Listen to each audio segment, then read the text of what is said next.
पर लोगों को तो लगता है कि भाई जावेद अख्तर साहब के बेटे हैं, वो एक फ़ोन कर देंगे आमिर खान को, वो आपकी फिल्म में काम कर लेंगे। नहीं, ऐसा हुआ नहीं और अच्छा हुआ कि ऐसा नहीं हुआ। मेरे फादर ने मुझसे कहा भी कि मैंने सोचा कि यार तुम कह रहे हो कि उसने कहा था मिलेगा, वो नहीं मिल रहा है, मैं फ़ोन करूं नहीं करूं। वो सोच रहे थे इसके बारे में, फिर उन्होंने डिसाइड किया कि नहीं करूं। और आमिर से जब उन्होंने ये कहानी सुनाई कि मैंने फैसला किया नहीं करूं, तो आमिर ने उनसे कहा कि ये अच्छी बात है कि आपने फ़ोन नहीं किया मुझे, क्योंकि अगर आप फ़ोन करते तो शायद मैं उससे नहीं मिलता। तो मैंने देखा कि वो मुझे चाहता है, वो मेरा इंतज़ार कर, वो मेरी इंतज़ार में वेट करेगा, वो देखेगा, मैं उसे टेस्ट करूंगा उसका रिजॉल्व कितना है कि वो चाहे कि आमिर खान ये फिल्म करे। तो इसलिए उसने मुझे 8 महीने रुका के रखे और द रेस्ट एंड उस फिल्म का मुझे याद है सैफ अली खान ने भी मना कर दिया था लास्ट मिनट पर कि भाई अब मैं इसमें काम नहीं करूंगा। हाँ, वो ये भी सच बात है कि कुछ 10 दिन रहे थे शूट, पहले दिन के हम शूटिंग के पहले, और मुझे सैफ का एक फ़ोन आया कि यार मुझे एक बहुत अच्छी फिल्म मिली है, लव ट्रायंगल, जो मैं करना चाहूँगा और उसमें मेरा रोल बहुत ही बढ़िया है और ये है और वो है। तो मतलब हम सबका तो दिल ही टूट गया कि मतलब यार हम इतने एक्साइटेड थे, रीडिंग्स हो गई हैं, रिहर्सल्स हो गए हैं, सब चीज़ें हो गई हैं। तो एक इमरजेंसी मीटिंग बुलाई गई, जैसे कैबिनेट की मीटिंग होती है, हमारी भी एक मीटिंग बुलाई गई कि मेरे फादर के घर में। तो रितेश जो मेरे पार्टनर हैं वो थे, मैं था, मेरे फादर थे और आमिर भी आए थे वहाँ। और हम सब सोच रहे हैं कि यार अभी सैफ पहुँचने वाला है कुछ आधे घंटे में, तो हम क्या कहेंगे उसे, किस तरह से उसे कन्विंस करेंगे कि आप ये फिल्म करो। तो किसी तरह से उस शाम को हमने मनाया उसे। आमिर, मुझे बहुत डिस्टिंक्टली याद है, आमिर ने उससे कहा कि यार सैफ, अगर तू ये फिल्म नहीं करेगा तो बहुत बड़ी गलती करेगा तू अपने करियर में, ये फिल्म ना करके। तो फिर किसी तरह वो कन्विंस हुआ and fortunately I am very very happy that he did the film. Aamir ने मुझसे कहा था सैफ के आने से पहले कि अगर सैफ मीटिंग के बाद भी कहे कि मैं ये फिल्म नहीं कर रहा हूँ तो सिर्फ एक आदमी ये रोल कर सकता है। तो मैं एक्साइट हो, कोई तो होगा। तो मैंने कहा कौन है वो आदमी? ही सेड तू।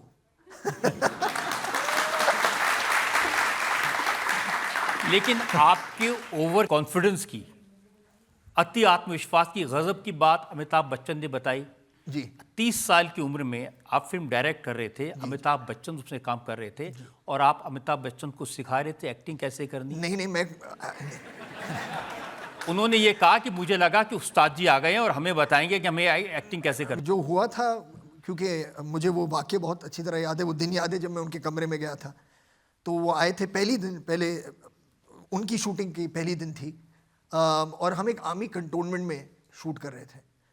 तो उस वक्त मैं मतलब काफ़ी यंग भी था, पहली बार एक आर्मी लाइफ की ज़िंदगी को मैं समझ रहा था ठीक से।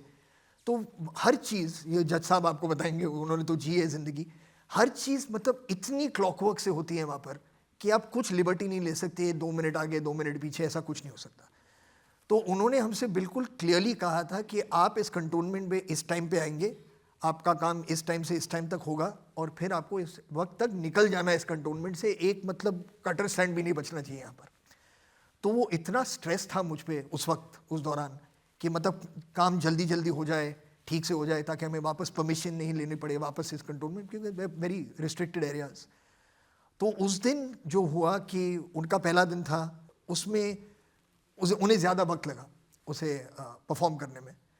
और मुझे अपने साइड से लगा कि यार मुझ पर इतना प्रेशर है, तो हो सकता है मैं जाके अगर इनसे बात करूं कमरे में कि अगर कुछ आप समझना चाहें या अगर मैं आपको कुछ बता सकूं तो मैं आज शाम को ही कर लूं, ताकि कल जब हम जाए सेट पर तो काम ठीक से हो जाएगा। लेकिन हो सकता है कि मेरी एंथुजियाज्म जो थी, या हो सकता है उनकी तरफ से हो सकता है कि एक यंग डायरेक्टर आके उनसे कह रहे हैं कि सर अगर कुछ प्रॉब्लम है तो लेट्स टॉक अबाउट इट, ऐसा कुछ, तो बुरा लग सकता है। ये मुझे बाद में समझ में आया कि शायद उनको बुरा लगा होगा, and I did apologise to him for that. लेकिन इंटेंशन ऑब्वियसली वो नहीं था। मैं चाहता था कि जो काम हम करना चाहें वो जितनी जल्द से जल्द हो सके वो हो जाए।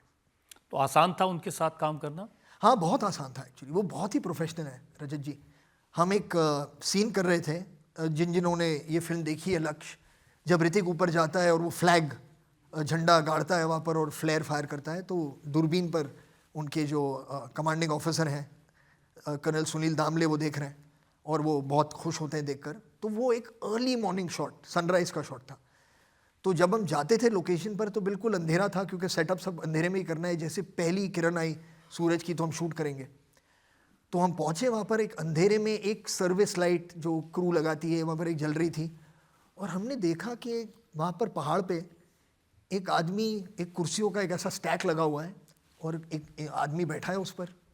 तो देखा कौन यार, सुबह सुबह इतनी जल्दी कौन आ गया यहाँ पर, मतलब क्रू तो अभी अभी पहुँच रहे हैं, हम पहुँच रहे हैं, हमारे पहले तो कोई आता है नहीं।